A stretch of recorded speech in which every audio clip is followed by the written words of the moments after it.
Hi there, everyone. My name is Christian Eschbach, and welcome to another one of my album reviews. I am going to be doing something different today, something a little different on a whole multitude of levels. The album I'm reviewing today, I picked up because I knew one song off of it. The one song I knew off of it was covered by Typo Negative, and I absolutely love the Typo Negative version of the song. I've always heard about this album. It's not specifically an album, it's actually a musical. That's right, I'm covering a musical. An Off Broadway musical! The Typo Negative covered it. If you haven't figured it out yet, baby. Oh, here we go. It's going to get fun. I am doing the 1999 Off Broadway release of Hedwig and the Angry Inch. Now, what's going to make this review so interesting is I have never watched the movie. I have never seen the musical. I just picked up this CD because I happen to find it used for $6 or $8. It was worth picking it up just for the one song. I'd pay the $6 or $8. See how good it really was. I fell in love with this album. I absolutely have fallen in love with this album, man. This album is something awesome. Um, the first half of the album is what I love to listen to the most. The second half of the album is not bad, but it's more into the core storytelling of the story. So, when I'm talking about this album today, I'm going to be talking about it more as a concept album because to me that's kind of more what it is. And the concept of the album is this is the life and times of Hedwig, when I read the write-up online, it says a queer-gendered individual. Now, there's a lot of transgender stuff in here, so when it says queer gender, I don't know if that's an older terminology that hasn't been updated yet or what. Or that was the term, like if that was 98 terminology, because this is when it was originally was written. It was in 98, well ahead of its time by today's standards, really. The idea is it is a guy who grew up in Germany, has a militant father, which is why he grew up in Germany, and um, trying to come to grips with their own sexuality and life in general, and then eventually going trans, full trans or whatnot. It's a really interesting concept. Honestly, if you like the Rocky Horror Picture Show, you should like this.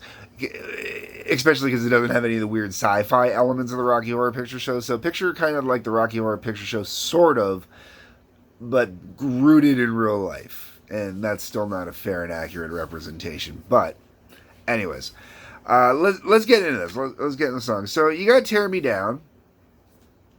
Introduction gives you the upfront to the character of Hedwig and comparing Hedwig to the Berlin Wall and the personality and tearing it down and whatnot. It's a great opener. A lot of great imagery and whatnot in the lyrics in there. Now the very first song we get into on this album, which I just was amazed by, I mean astounded by the gravity of the song and how boom good it is The Origin of Love. The Origin of Love, man, it is a great early proggy kind of tune. The metaphors that are in here and the messaging that's in here and the discussions of love and the imagery and everything. Oh my God. Absolutely beautiful, and the way that they describe the two men and the two women and beautiful song. Then we get into Random Number Generation. Totally dig this song, man. This one's just so good. Random Number Generation is just high energy, high octane kind of setup. Then we get into Sugar Daddy. Sugar Daddy's fun. Different style of music compared to everything else. More laid back, kind of folksy, country-esque kind of groove to it, you know, more down home kind of, like I believe the military sergeant is supposed to be based out of Kansas, if I remember, based on what the lyrics are here. Sugar Daddy has music you'd expect to find more in Kansas back in the day, kind of thing. Then we get into the song and the reason I bought this album.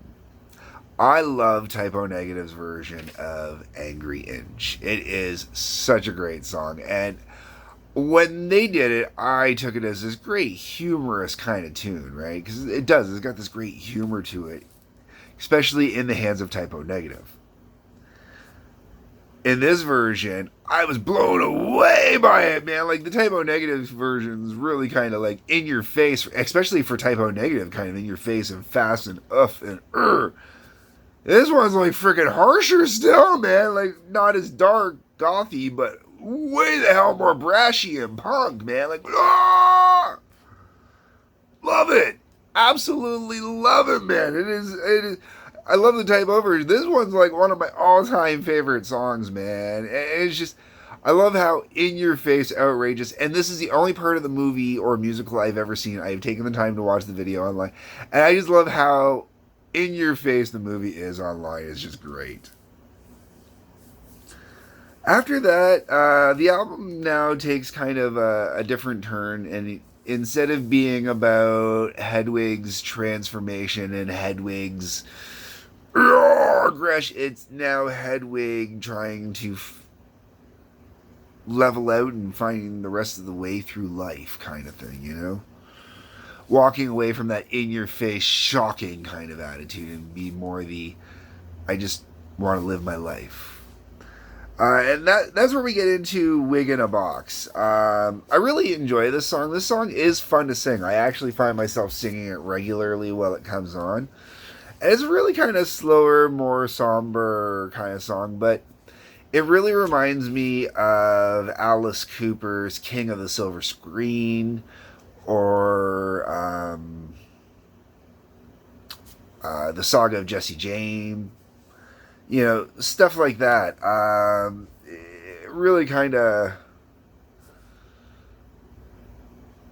empowerment through dressing like a woman. Yeah.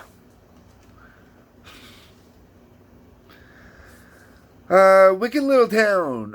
Wicked Little Town is kind of a nice little ditty. It carries on the story as its own individual track. It doesn't do much for me, but it's a great part of the overall arcing narrative. The Long Grift also is kind of the same thing. And then we get into Hedwig's Lament, Exquisite Corpse, and the Wicked Little Town Reprise. None of these are overly huge individual stand out on their own tracks. All those were all mainly in the beginning. These ones get the story, kind of take it through the rest of its course, brings you through Hedwig's mind space and how the story's transgressing through everything like that. Part of it including that, you know, live fast, die young, leave behind a beautiful corpse kind of mentality. And also, this is 1998, so trans in 1998 is not like trans now. Trans now, people will have conflicting views from me on that one, because as much as I support the trans community, I think some ways it's gone a little overboard. Statistically speaking, becoming a highly overrepresented minority, in my perspective. Which is funny, since I'm, talking about this and I absolutely love this album, right? But this was 98. In 98, this was completely different. This was something that needed to get out there a little more, and something that needed to be pushed a lot harder back in 98. They're pushing now like they were pushing in 98, and it's crazy. But, sorry, politics, too far on that behalf. And that's the thing is, with my mentioning those kind of political views there, it's funny because one might associate that I'd be one of those people from the Wicked Town, and I'm not. You know, I'm more with Hedwig, man. I'd be totally in the bar while doing Angry Edge, going, "Yeah, rock it out, man." When people get crazy, I'd just be all in there, you know. I know there's that line. It took me a long time to learn not to cross that line, and other people need to start learning that there's a line, and sometimes if you cross it, it turns people against you. You know. Anyways, get out of that. And even you know what though, as much as I can say, get out of that. That is even explored. If you go on YouTube, you can watch the video for the actual song "Angry Edge," and they push that line, and they push it, and they push it, and push it, and it gets to the point where, you know, at first people are okay, they're tolerating, they're dealing. Then it's get your face, and boom, that line, and it explodes, and anyways. Now there is one last good standalone song on here, and it's "Midnight Radio," which is the last song on here to close out the whole entire album. I really dig "Midnight Radio." I think it's a great way to close out everything. It's a perfect close to the whole musical in general. I really cannot rave enough about this. If you like punk rock, if you like classic rock, and when I say classic rock, I'm saying, like, we'll say late 60s, early 70s, like that garage. If you love Detroit garage rock, if you like Iggy and the Stooges, if you like Alice Cooper, if you like, you know, there's a whole multitude of, you know, the New York Dolls, um, wow, you know, a lot of those, even the Pistols, you know, to a degree, you can feel in this album. You know, if you dig that stuff, you're gonna dig this album. If you dig the Rocky Horror Picture Show, you will dig this. Okay, that's before. Like I said, I haven't watched the movie. I haven't watched the musical. I will. I got to get around to it. I have it actually bookmarked to watch right now. I just got to set up a time where, you know, you can sit down with everybody and kind of watch it, kind of thing. Pick up this album, man. This album is fantastic. Once again, this is the Off Broadway musical album version. This is not the movie version. I have not listened to the movie version of the album. I don't know how huge of a difference it is, so I cannot give you a fair comparison on which one might be the better. But I absolutely love this version. This version is astoundingly good. Seriously, must have as far as I'm concerned. Especially, yeah, must have. Especially if you like musicals. Anyways, those are my thoughts and my opinions. Go ahead and leave me a comment. When you leave a comment, if don't start flaming me on here if you disagree with my views to a small degree, or you agree with my views. I like to leave that part out. If you want to talk about the music, let's do the music. If you want to go on the other side, I probably won't respond at all. But yeah, feel free to leave a comment. Otherwise, hit the like button, hit the subscribe button, and as always, peace, love, and take care.